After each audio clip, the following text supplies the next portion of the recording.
Hi, Ed Friedland, the Bass Whisperer here with a look at the Lightwave Saber SL bass. Many of you have already seen my demo of the Saber VL fretless 5-string.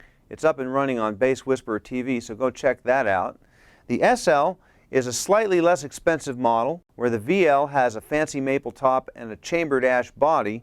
The SL uses a solid piece of alder for the body wood, which is a great piece of wood for a bass. And the finishes are just straight colors like black, blue, and red. Another feature that contributes to the lower price is the rosewood fingerboard instead of the fancier composite fingerboard on the VL series. If you're looking to get into a Lightwave bass for a little bit lower cost, these are retailing for about $1,200. The secret of the Lightwave sound is in the pickup, which uses infrared light technology instead of magnets to produce the sound. Each string has its own individual pickup built into a separate bridge housing. Inside this housing there's a light emitter that shines onto the string as it vibrates, and then that is picked up by a photodetector, which then transforms those shadows into sound. You can get a much more detailed and technically correct explanation of this technology at the Lightwave website, which is lightwave-systems.com. In addition to the Lightwave pickup, the system also includes a very powerful and flexible preamp. We have plus or minus 12 dB booster cut in the bass frequencies. First, let's hear it flat. I'm going to roll some bass in now. I'm going to roll it a little bit more.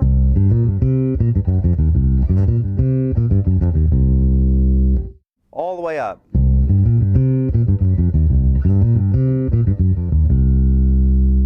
The mid-range control uses two knobs. One's a frequency sweep that goes from 200 Hz up to 1K, and the other knob is booster cut. First, let's hear the bass flat again.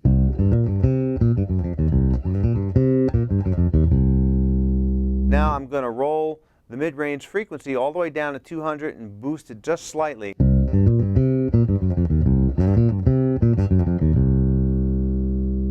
little bit more boost.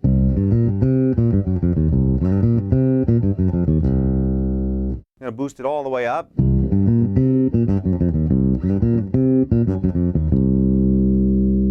Now I'm going to sweep the mid-range control up to the higher frequencies.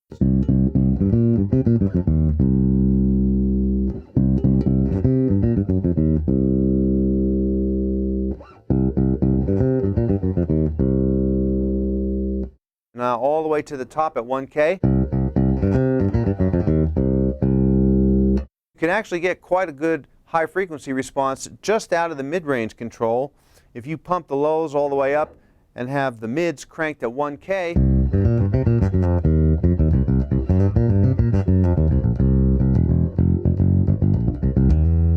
Real nice, tight, edgy sound, lots of articulation. The treble on the Lightwave bass is picked up by what they call the ice tone circuit. The ice tone is a piezo pickup that's built into each individual bridge saddle. The string runs across that bridge saddle, and the piezo picks up the string vibration very much like how an acoustic guitar works. Here's the bass completely flat.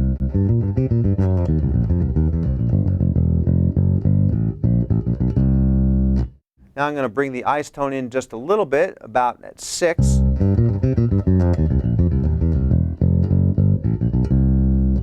Now I'm going to bring it up to about 8.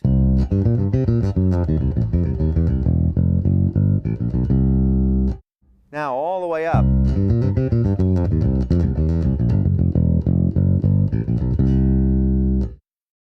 The SL can get a great, huge reggaeton as well. Keep the switch in the warm position, boost the bass all the way to the top, roll the ice tone completely off, mid-range frequencies down at the bottom, 200 Hz, and I'm going to boost it to about 7. Reggaeton.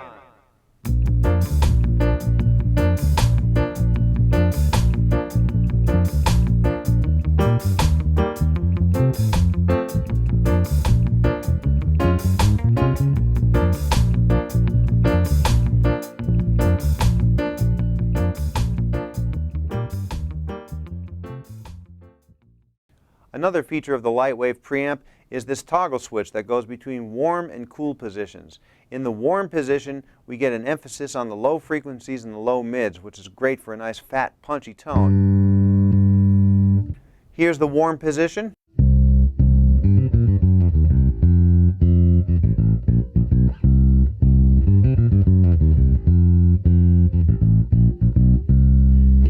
Now cool.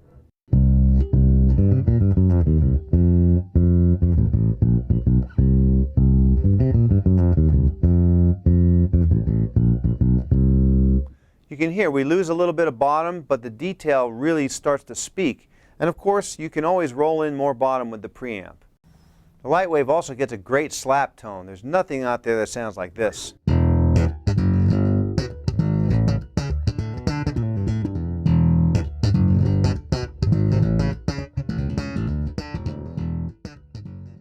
That was with the ice tone flat. Let's roll a little bit of treble in there now.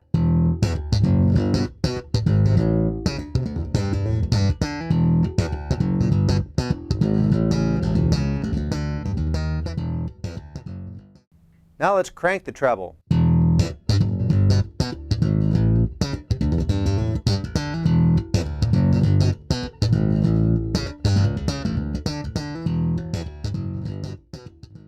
One of the great things about the Lightwave having an individual pickup for each string is when you play chords, the notes within the chord retain the sort of sonic purity, and yet they blend together very nicely. Check this out.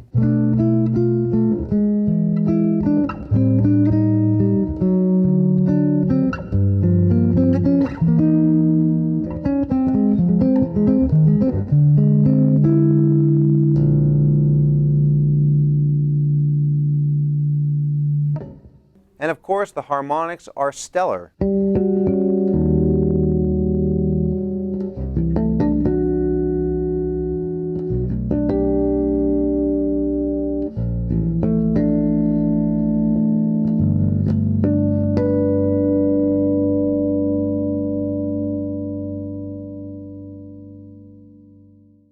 The optical pickup system is a very advanced piece of technology, and there's a slight learning curve involved in getting the best out of it.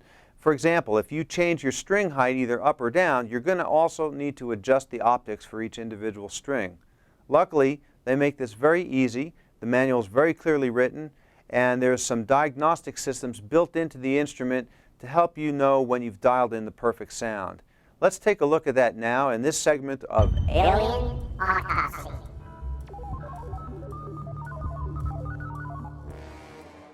With my X-ray vision, I can see right through the skin of the creature. Huh, that's not Fender. Let's open her up. It's easy. The LED tells you the position of the optics. Red is too high, green is too low. Use the rotary switch to check the optic position on each individual string. Then simply adjust each individual optic with a hex wrench. When the LED goes off, you're all set. Dip switches 1 and 2 affect the gain and range of the ice tone circuit, and there are trim pots to adjust the output of each string. Even without going through all those steps and taking the back off, you can still adjust the optics just by using your ear.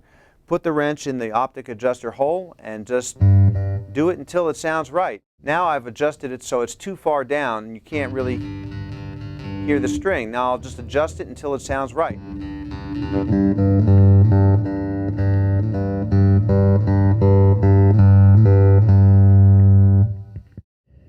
Voila! The Lightwave also sounds great pick style.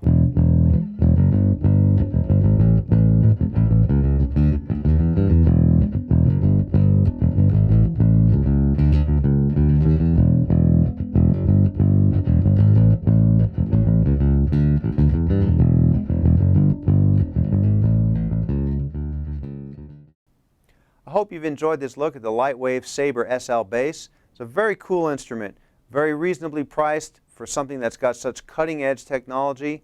It's capable of giving you everything from fat pulsing reggae to chimey harmonics. Check them out.